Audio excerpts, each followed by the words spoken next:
Hola Mario, ¿qué tal? ¿Cómo estás? Hola Isa, ¿cómo estás? Bien, gracias. Oye, fíjate que estaba revisando el almanaque Ajá. de arquitectura que hicimos con Calderón y me sorprendió muchísimo la variedad de proyectos que hay en todos los continentes, pero en específico en África. ¿Te diste cuenta cómo se mezcla lo vernáculo con lo institucional? Sí, por supuesto. En mi opinión, es como si en África la arquitectura estuviera en constante negociación entre lo que es la tradición y la modernidad. ¿Viste, por ejemplo, el mercado de Litea en Etiopía? Ese patrón fractal que tiene la fachada se me hace completamente hermoso, pero no solo es decorativo, sino que por lo que tengo entendido también regula la luz y la ventilación del lugar. Así que el edificio es completamente funcional y además agrega hacia la cultura al mismo tiempo. Sí, claro. Ese edificio en particular me gustó mucho, porque usa un concreto prefabricado local y crea un microclima que ayuda a refrescar el ambiente dentro. Es muy diferente a, por ejemplo, la monumentalidad de la Torre Eiffel en Costa de Marfil. Ese va más hacia crear un icono, ¿no? Como un Burj Khalifa africano. Ándale, me gusta tu ejemplo. Y pues sí, claro, esa torre es un símbolo, además político y económico. Pero si hablamos de arquitectura que realmente conecta con la comunidad, el complejo Hikma de Níger me parece una completa joya. ¿Lo recuerdas? Es una mezcla antigua entre la rehabilitación y la biblioteca con una fachada hecha completamente de tierra compactada. Este es un diálogo que está mezclando las cuestiones tradicionales del pueblo. Sí, claro. Ese proyecto me hizo pensar en la arquitectura. No, que la arquitectura no siempre necesita ser espectacular, sino que también puede ser algo que aporte un significado. Algo parecido pasa con la Biblioteca Nacional de Kenia.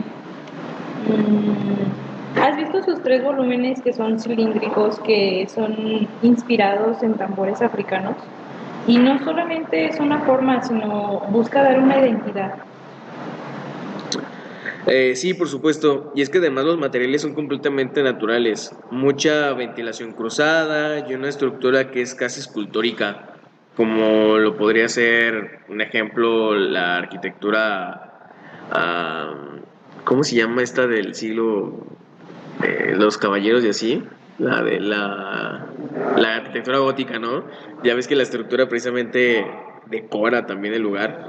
Y por ejemplo, está también el ejemplo en el cambio del Museo de las Civilizaciones Negras en Senegal, que apunta más hacia lo institucional, pero con esa geometría que inspira a los africanos y africanas, es como un museo que además de esto manifiesta. Sí, claro, totalmente. Tienes una muy buena comparación, por supuesto. Pero si hablamos de Oceanía, ¿crees que es otro universo?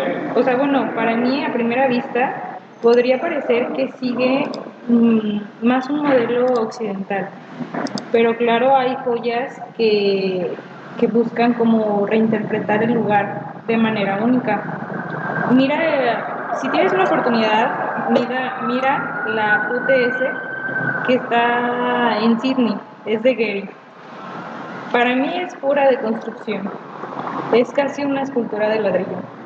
Vaya, se ve que como que sabes del tema, ¿verdad? Sí, y aunque realmente sí lo tengo en noción y me parece una forma es más formal que funcional ese edificio a mi gusto, pero ahora hablando del AEBC Nord en Auckland, me voló completamente la cabeza. Las oficinas que completamente respiran por sí solas, como un organismo, la luz natural, la ventilación y el sistema mecánico que está inspirado en el metabolismo, brillante.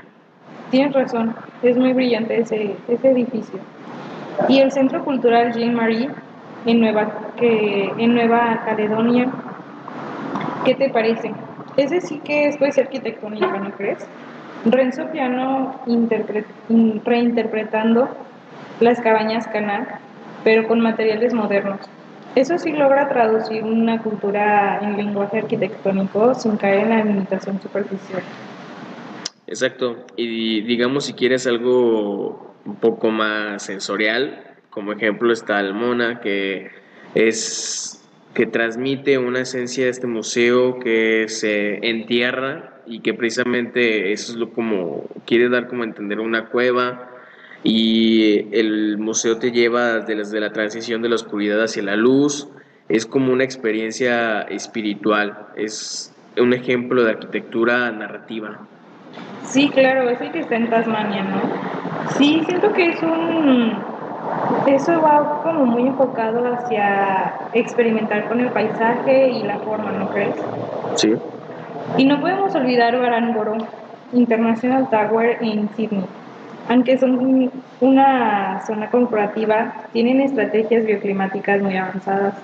Es una arquitectura de grandes firmas que, pues, intentan pensar en lo local. Oye, entonces, ¿crees que si comparamos estos estilos arquitectónicos contemporáneos de estos dos continentes, tú dirías que África es más social o que Oceanía es más técnica? Mm, en parte sí, pero no solo es eso. Creo que África explora la arquitectura como herramienta cultural y comunitaria.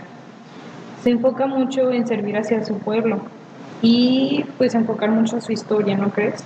Mientras que Oceanía experimenta con el paisaje y la forma, y a veces desde la provocación formal o la ecotecnología. Me gusta esa forma de pensar, ¿sabes?